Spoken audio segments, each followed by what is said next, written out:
মরে যাওয়ার 24 ঘন্টার মধ্যে আপনার শরীরের সাথে কি কি আচরণগুলো করা হয় সেটা কি জানেন আপনি? বর্তমান বিজ্ঞান বলছে একটা মানুষকে যখন দাফন করা হয়, এই দাফন করার 24 ঘন্টার মধ্যেই তার শরীরের মধ্যে পোকার উৎপত্তি হয় এবং এই পোকাগুলো নিজেরা তার শরীর খাইতে থাকে এবং অন্যান্য পোকাগুলোকে আমন্ত্রণ করতে থাকে গন্ধের দ্বারা, এবং এতটা শরীর থেকে গন্ধ বের হয় এবং এই পোকাগুলো তার অঙ্গের বিভিন্ন অঙ্গ প্রত্যঙ্গ দিয়ে বের হতে থাকে এবং অন্যান্য পোকাগুলোকে আমন্ত্রণ করতে থাকে। এবং এই লাশের বয়স যখন 3 দিন হয়ে যায় তখন তার নাকটা সর্বপ্রথম পচে একদম শেষ হয়ে যায়। সব ঠিক আছে, আপনার হাত পা শরীর সব ঠিক আছে, কিন্তু সর্বপ্রথম আপনার নাক পচে যাবে এবং এখান থেকেই পচনটা শুরু হবে। এখান থেকেই পোকা পুরা শরীরের বাহিরে চলে আসবে, পুরা শরীরের বাহিরের অংশগুলো খাইতে থাকবে। আপনার লাশের বয়স যখন 6 দিন হয়ে যাবে তখন আপনার হাতের এবং পায়ের নখগুলো খসে খসে পড়তে থাকবে। আপনি শুয়ে আছেন কবরের মধ্যে, কিন্তু আপনার হাতের নখও নাই, পায়ের নখও নাই, খসে পড়ে গেছে। 9 দিন যখন বয়স হয়ে যাবে তখন আপনার শরীরে মাথার হাতে পায়ের অঙ্গ প্রত্যঙ্গের যত চুল আছে, লোম আছে, সব চুলগুলো খসে খসে পড়তে থাকবে। কবরে শুয়ে আছেন আপনি, আপনার হাড় শুয়ে আছে, আপনার শরীর শুয়ে আছে, কিন্তু চুল আপনার শরীরে নাই, সব খসে খসে মাটিতে পড়তে থাকবে। বিজ্ঞান বলছে যখন এই লাশটার বয়স 17 দিন হয়ে যায়, এই 17 দিন পর্যন্ত লাশটা শুধু ফুলতে থাকে, ফুলতে থাকে, পেটটা শুধু ফুলতে থাকে। এই ফুলার আকৃতি যে কত ভয়ঙ্কর, যদি কোনো মানুষ দেখতে পারতো তাহলে কবরের চিন্তায় সর্বসময় ব্যস্ত থাকতো।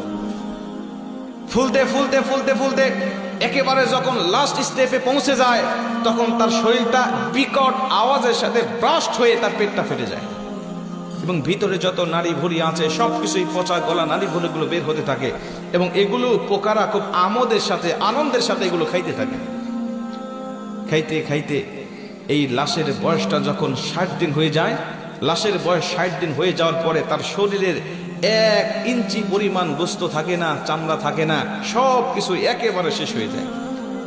60 দিন পর্যন্ত একটু একটু পর্যন্ত থাকে।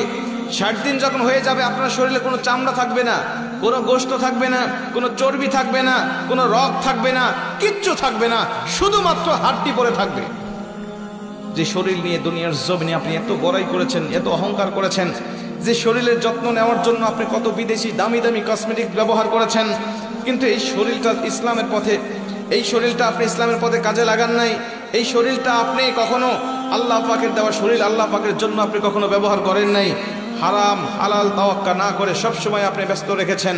আপনার এই শরীরটা 60 দিনের মধ্যে শেষ হয়ে যাবে, আর অবশিষ্ট কিছুই থাকবে না। বিজ্ঞান বলছে এই লাশের বয়সটা যখন 90 দিন হয়ে যায় তখন এতদিন পর্যন্ত এই হাড়গুলো একসাথে ছিল, জোড়া জোড়া ছিল, এক একটা গিরার সঙ্গে আরেকটা গিরা লাগানো ছিল, কিন্তু 90 দিন যখন পার হয়ে যায় তখন এই গিরাগুলো খুলে যায়। গিরাগুলো তার শরীরের সাথে আর থাকে না। এটা যে মানুষের কঙ্কাল, একটা মানুষ এই 90 দিনের আগে এটা দাঁড় করালে এটা হাড়গুলো ঠিক থাকতো, কিন্তু যখন 90 দিন বয়স হয়ে গিয়েছে প্রতিটা জয়েন্ট থেকে এই হাড়গুলো খুলে খুলে পড়তে থাকে। 3 মাসের মাথায় যখন সব খুলে যায়, 1 বছর হতে না হতে তার হাড্ডিগুলো মাটির সাথে মিশে যেতে থাকে। জোরে করে আল্লাহু আকবার। হাড্ডিগুলো মাটির সাথে মিশে যায়। প্রিয় ভাই, এই শরীর নিয়ে অহংকার করার কিছু আছে? আল্লাহ বলে অহংকার আমার চাদর, এই চাদর ধরে যদি কেউ টান দেয় আমি আল্লাহ সহ্য করতে পারি না। আমি আল্লাহ পাক তখন ডাইরেক্ট তার প্রতি অ্যাকশন নেওয়া শুরু করি। আজকে চলে গেছে 2 জন ব্যক্তি, ওরা যদি জানতো, ওরা যদি সুস্থ থাকতো তাহলে চিন্তা করতো, যদি তাদের আল্লাহ পাক যদি কবুল করতো তাহলে তারাও হয়তোবা এসে এই মাহফিলে বসতো। কথা বলেন ঠিকই না?